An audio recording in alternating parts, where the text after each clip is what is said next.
India எங்கோ சென்றுவிட்டது. மக்களவையில் பாகிஸ்தான் எம்பி பரபரப்பு பேச்சு. பாகிஸ்தானில் ஏற்பட்டுள்ள பொருளாதார நெருக்கடியால் அங்குள்ள மக்கள் சிக்கி தவித்து வருகின்றனர். அத்தியாவசிய பொருட்களின் விலை உயர்வு, அதிக அளவில் வசூலிக்கப்படும் வரி போன்றவற்றிற்கு எதிராக மக்கள் போராட்டத்தை நடத்தி வருகிறார்கள். இந்நிலையில் பிரதமர் நரேந்திர மோடி பாகிஸ்தானை ஆட்சி செய்ய வேண்டும் என பாகிஸ்தானை சேர்ந்த நபர் ஒருவர் பேசிய வீடியோ சமூக வலைதளங்களில் 2 மாதங்களாக வைரலாகி வருகிறது. அந்த வீடியோவில் மோடி ஆட்சியின் கீழ் நாங்கள் வாழ தயாராக இருக்கிறோம், அவர் மட்டும் பாகிஸ்தானை ஆட்சி செய்திருந்தால் எங்களுக்கும் குறைந்த விலையில் பொருட்கள் எல்லாம் கிடைத்திருக்கும். பிரதமர் நரேந்திர மோடி எங்கள் நாட்டை ஆட்சி செய்ய வேண்டும் என்று கடவுளிடம் நான் வேண்டிக் கொள்கிறேன் என்று கூறியுள்ளார். இந்த வீடியோ இப்போது வைரலாகி வருகிறது. இந்நிலையில் அந்நாட்டிலிருந்து செயல்படும் முட்டாஹிடா குவாமி இயக்கம் பாகிஸ்தான் என்ற கட்சியின் தலைவரும் அந்நாட்டு எம்பியுமான சையத் முஸ்தாபா கமால் என்பவர் அந்நாட்டு நாடாளுமன்றத்தில் பாகிஸ்தானின் ஆபத்தான நிலையை இந்தியாவுடன் ஒப்பிட்டு பேசியுள்ளார். அதில் அவர் கூறுகையில், இந்தியா எல்லா துறையிலும் முன்னேறி வருகிறது. குறிப்பாக இந்தியா நிலவில் இறங்கி ஆராய்ச்சியை மேற்கொண்டு வரும் நிலையில் கராச்சியில் திறந்தவெளி சாக்கடைகளில் பாகிஸ்தான் குழந்தைகள் விழுந்து கொல்லப்படுகின்றன என்றார்.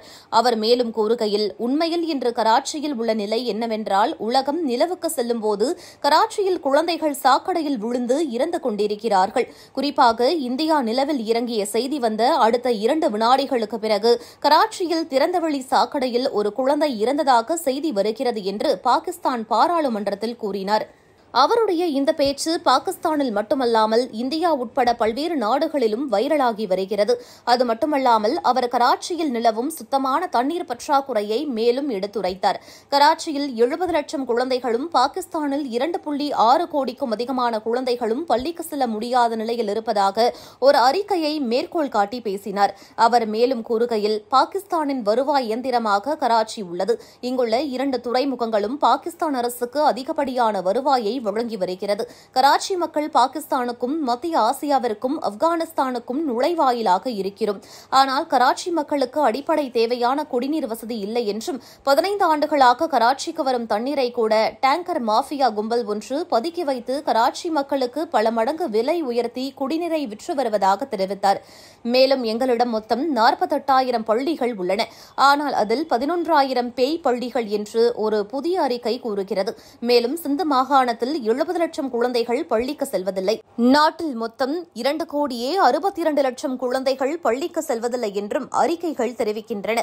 நாம் உண்மையில் இதில் கவனம் செலுத்தியிருந்தால் பல தலைவர்கள் தங்கள் தூக்கத்தை தொலைத்திருப்பார்கள் என்றும் அவர் கூறினார். இதேபோல சென்ற ஆண்டு பாகிஸ்தான் முன்னாள் பிரதமர் நவாஸ் ஷெரீப் பேசுகையில், இந்தியா நிலவை அடைந்து G20 உச்சி மாநாட்டு கூட்டங்களை நடத்திக் கொண்டிருக்கும் போது பாகிஸ்தான் பிரதமர் ஒவ்வொரு நாடாக சென்று நிதிக்காக பிச்சை எடுத்துக் கொண்டிருக்கிறார் என்றார்.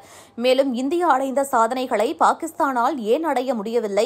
இதற்கு யார் பொறுப்பு? இந்தியாவின் பிரதமராக வாஜ்பாய் இருந்தபோது அந்நாட்டிடம் $1 பில்லியன் மட்டுமே இருந்தது. தற்போது இந்தியாவின் அந்நிய செலாவணி கையிருப்பு $600 பில்லியன் அதிகரித்துள்ளது. இந்தியா இன்றைக்கு எங்கேயோ சென்றுவிட்டது. ஆனால் பாகிஸ்தான் உலக நாடுகளிடம் நிதிக்காக கையேந்தி கொண்டிருக்கிறது என்று கூறியது குறிப்பிடத்தக்கது.